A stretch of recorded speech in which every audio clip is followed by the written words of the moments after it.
Aiwa, tadzoka zvakare pano pachibanda media nepaSNTV kuti tinge tiri tinokupai update yezviri kuitika kuno kuWesley muguta reHarare. Zita rangu riri pachitupa nichinzi Uncle Saint Chigotomba mana mai venyu.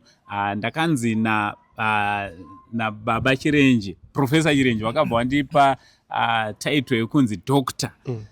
Vachazotsanangura futi kuti udokta wangu uri papi. Handingabayo nevarwere vachiuya kuti vange vari vanorapwa.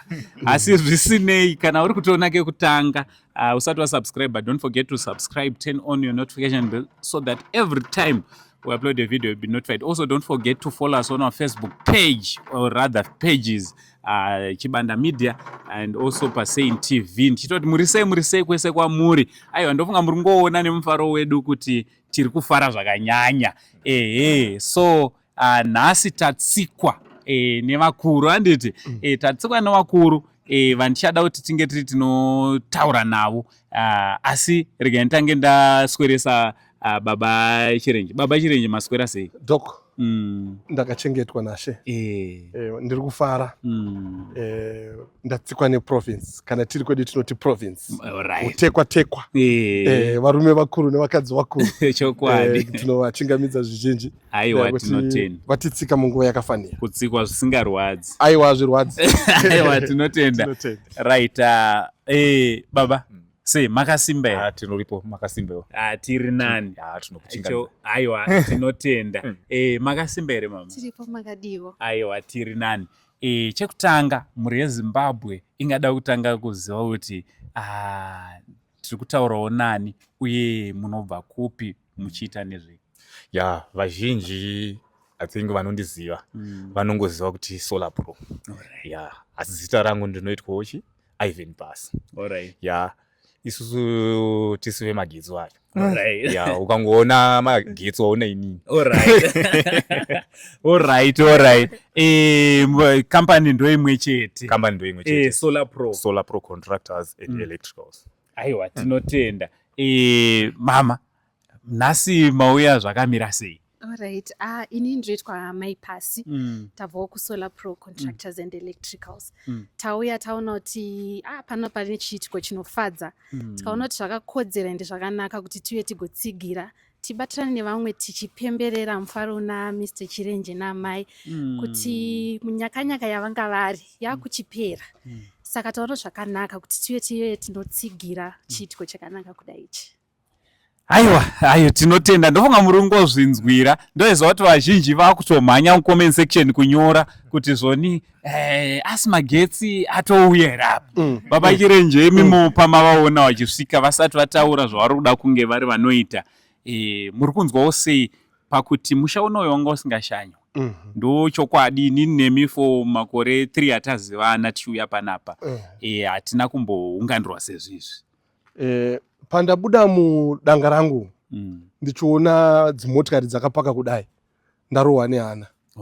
Ndavhunduka, ndatya. But ndabva ndaona futi kuchibuda vakapfeka matisheti eyero amuri kuona. Ndaaitawo kuverenga. Ndiri kure ndichipesana navo. Ndichipesana navo ndipesana navo ndaaverenge. Ndaenda panenge pamusoro apo ndadzoka ndaona vamira pano. Ndanzwa kutya. Asi ndafara kuti wakaona musha wakutsikwa nevaenzi wozwa kuti zvaendwa. Magariro atakaita panapa taisangana nevashomana navayozotiona. Asi wakaona dzakumira kudai. Aiwa, kudenga kuna Mwari. Kudenga kuna Mwari. Ndipo pane vanhu. Ndo patiri. Ndo pamunogara imi. Ana sekuru venyika. Ndo saka takanzi ana sekuru venyika kwete vekudenga. Kudenga kuna Mwari wega. Tinotenda. Alright. Se regai ndichidana nezita recampani. Solar Pro, handiti. Boss, toda kuti ripinde musoro yevanhu vazive kuti no, seSolar Pro nhasi mauya makagadziriri Baba naMai Chirenje. Zvataita nhasi toda kuvarova skuna. Alright. Toda kuvarova iri skuna chaiyo. Taona zvakanaka nekuti muvakadzikani vedu. Isusu ofisi yedu iri muno muWesley. Saka pataiita mafollow up enyaya dzavo tichidziteerera taona kuti muvakidzani wedu haangagari amuri maka. Isusu magetsi achigadzirwa pasera. Saka zvatavafungira tine surprise yavo yatoda kuvarovera. Haisisiri surprise ndotota kukuudzai.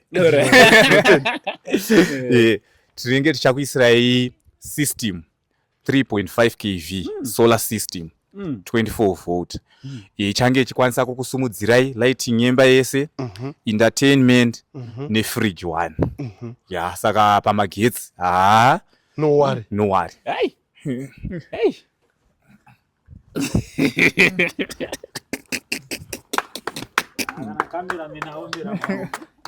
Doc, I cannot cry before the cameras because these people, they will also cry with me. But the truth of the matter is, I never thought, I've never expected that in my life.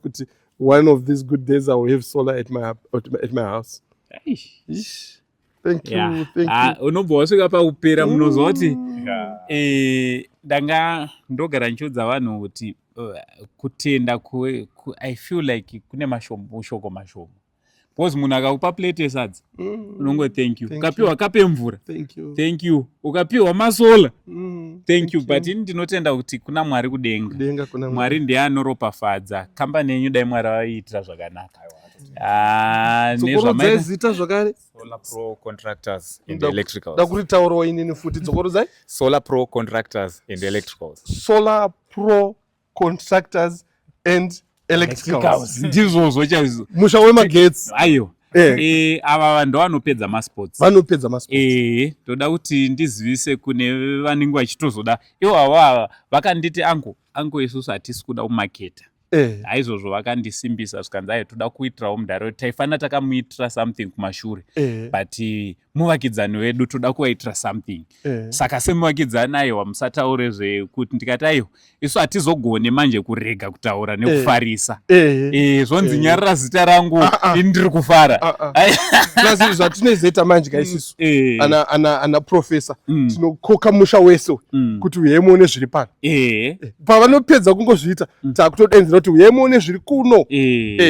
Saka ivo zvavo vachanyarara. Isi tichangotaura kuti uyemuone zviri kuno. Ko zvaitwa naniko naSolar Pro Contractors and Electrical. Ivo vakanyarara isi tichitaura. Rabasa redu zvataitirwa tigone kunyarara. Chokwadi. Kana Bishop vashamisika. Vatarisa kuti vakada kubuda misodzi. Vanga vasina kutozvitarisi. And handifunga kuti kwavo futi vane magetsi. Bishop magetsi zvakamira sei? Vanofanira kuti vachingobva panapa vanofanira kutaura nevarubava namai avo. Ivava ndo vakufanira kuti number 2 kubva panapa. Aiwa tinotenda. Chibanda uya kuno kushamwari yangu. Chibanda handigone kumusiya nekuti munzendo hanzi vaviri vangafamba sei vasina ku masola awa. Kwako hakuna masola. Ndati rega ndibve ndakudana panapa. Toda kuti upromotewo kampani iyi. Uitewo kutanga kutenga masola uku. Ndichiti kubva pavidhio rinoiri. Yeah, tichataura behind the camera. Ayo, but tanga wapromisa kuti uchatora masola kwa. Aimwa muziwa. Takataura kuti aiwa isa promise. Aiwa, waruziwa. Chief ini ndikuziya ndosanda gaga. Chief kutenga ndikutenga. Vari kuzviziva. Ango ndakakuti kuti right imwe client yenyu iyi number 2 kutobva panapa ada kutonoitirwa pamba pake masola kutenga vamwe vangazota kwechibanda zvakuita sei chibanda ari kutenga Mwari wekudenga achitiitira zvakanaka. Aiwa, thank you so much nekusupport. Saka mati mundaidze pakamera. Ndati uzvizika nenyika example. Wazvinzwa? Lead by example. Aiwa, tinotenda. Pavanouya kuzoisa masola kwako ndine ndiri behind the camera ndichitaura. Nhasi tiri pachibanda. Ini muri mapresenter kam. Ndara presenter. Aiwa, ndapresenter. Aiwa, tinotenda. Thank you so much. Aiwa, toda kutenda chose nekubasa renyu. Tichida kungobvunzawo ndakutongobvunzawo for the sake yevamwe vanotanga kubvunza mibvunzo yandozotadza kupindura kwangunzi anko saka masola avo zvakamira sei, ofisi yavo iri papi, tinogona kusangana nawo sei? Alright, zvazvinoita tikange taura pane office I think. Office yedu iri muno muWestley muna 1/7th Street panext nepanonzi pagazebo pakawash pane kawash apo kungosvika pagazebo chete ukangoti pemasola ndepapi hapana asingapazive. I think ndo madirections ari easy. Kana tichiti 1/7 yacho iri papi unenge uchibva nepana Warren Park roundabout apa uchipinda muWestleigh ndo first left 10 yakanzi 1/7 street. Ukadzika nayo kwainonoperera kuend unoona pakanonzi pagazebo pane car wash then vanokuratidza its opposite gazebo. Alright. Phone numbers chida. Phone number munotibata pane 0774 21 333 6. Alright. Todzokorodza zvakare 0774 21 333 6. Aiwa, tinotenda. So number ndodzataisa pa screen idzo. Zvina kunaka kuti nguva inoi nguva yekupera kwegore musha wako unge usina magetsi. Ngatizamei. Murima muChristmas muno. Christmas inongoda magetsi akati wow. Kutangirwa nachirenji. Aiwa, ufanira kuzosarira pazvirongwa zvachona zvese. Mama regai tidzoke kwamuri mungotaura shoko renyu rekupedzisira ramungada kusiyira mhuri yeZimbabwe tichitarisa kuti dambudziko rakanga rina vachirenje kune madzimai kunze uko vanosangana kuvaone matambudziko nemudzimhuri dzavo mungada wapawo shoko rekuti kudii? Okay, maita basi. Inini shoko randinaro nderekuti harisi kumadzimai chete. Riri kune mumwe nemumwe wedu munyika yedu yeZimbabwe. Takatarisa nyaya baba chirenji inyaya inobata zvikuru ende uri mumwe munhu unoita give up, unoita throw in the towel. But I think mashoko andokwanisa kusiya ndeyekuti let's not lose hope.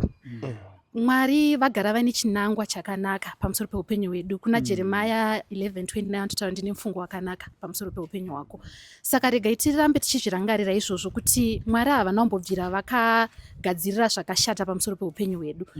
Of course yes, tinogona kusangana nezvinogona kutikwadza nekutirwadzisa, asi at the end Mwari ane mufungo wakanaka. Saka ngatirambe takatsungirira, ngatirambe takashingirira. Zvakangofana even mubusiness chaimo. Unogona kusangana nezvinenge zvichikudzosera mumashure, economy yakaoma, unogona kushaya maclients. This is to everyone ari in business, an entrepreneur, whoever it is.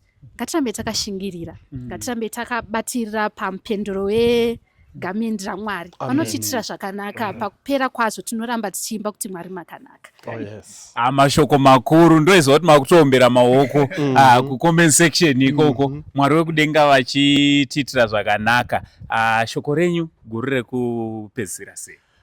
Chekutanga ndinoda kutenda mhuri yese yeZimbabwe, munhu wese akabatsira. I think jeni yanga isina kumira zvakanaka. Saka ndinoda kuappreciate kuti semaZimbabweans tinenge takaunderstanda chinhu chinonzi kubatana zvakanaka.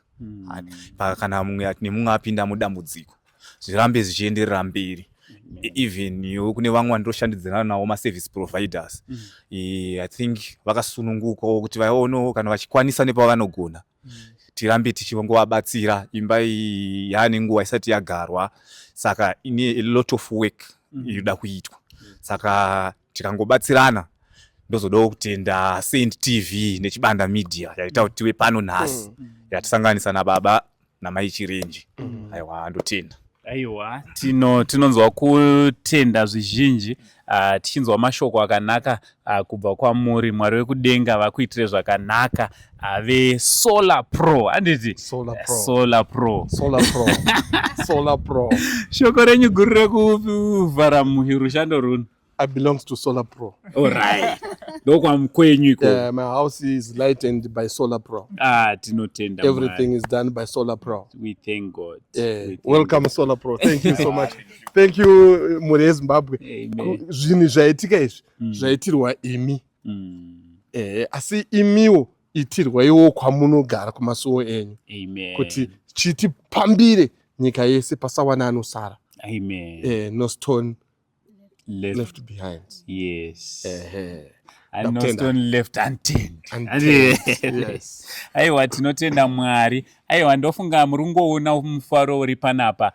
Isusu tinonzwa kufara zvakanyanya nekunzwawo kuti saka basa riri kubatwa panapa rakakura. Kana tichiona makambani mahombe kudai izvi vana Solar Pro vachiuya ivo pachavo vatungamiriri vekambani vachiti aiwa toda kusvika panzvimbo zvinoreva kuti basa riri kuitwa panapa harisi basa remunhu. Ndinoona vamwe vanhu vanopesa vakuti zvanango seindi zvana Chibanda Media. Aiwa isusu tiringori vatumwa vari kutumwa nemi. Basa riri panapa ibasa renyu harisi basa redu, ibasa redu tese seZimbabwe. Ndinogara kutaura ndichiti dambudziko chairo kana richinge rawira umwe wedu semuZimbabwe idambudziko rinenge ratowira tese semaZimbabwenzi. So tinofanira kuti tinge tinowana chatinoita pakumira nehama. Zita rangu riri pachitupa ndichinzi Uncle Saint, chanzvadzi chamai venyu. Mwana ubabatikana kuti iwe ungaita hanzvadzi yamai venyu. Kumba kwana mai venyu kune gotwe, ndini gotwe rachona. Gotwe unogona kutoribereka, gotwe rekumba kwana mama unogona kutoribereka. Rine handsome. Ndizvozvo ndizvozvo. Tinotenda Mwari. For now tichiti it's much love and God bless you all. Alright, ndanga ndacharika anditi Chief Chibanda anditi Chief Chibanda tiri kufamba nawo munogona musiri kuvaona panapa but kuita kwese uku ibasa remaoko awo. Ndichida kuti a big shout out to Manas Chibanda, mwana wekwa Chibanda, Chief Chibanda, Chief Mambo zvisinei achibva panapa mupe mafomu emasola kuti abva afila aratidza kuti akomiti. Chiti much love and God bless you all.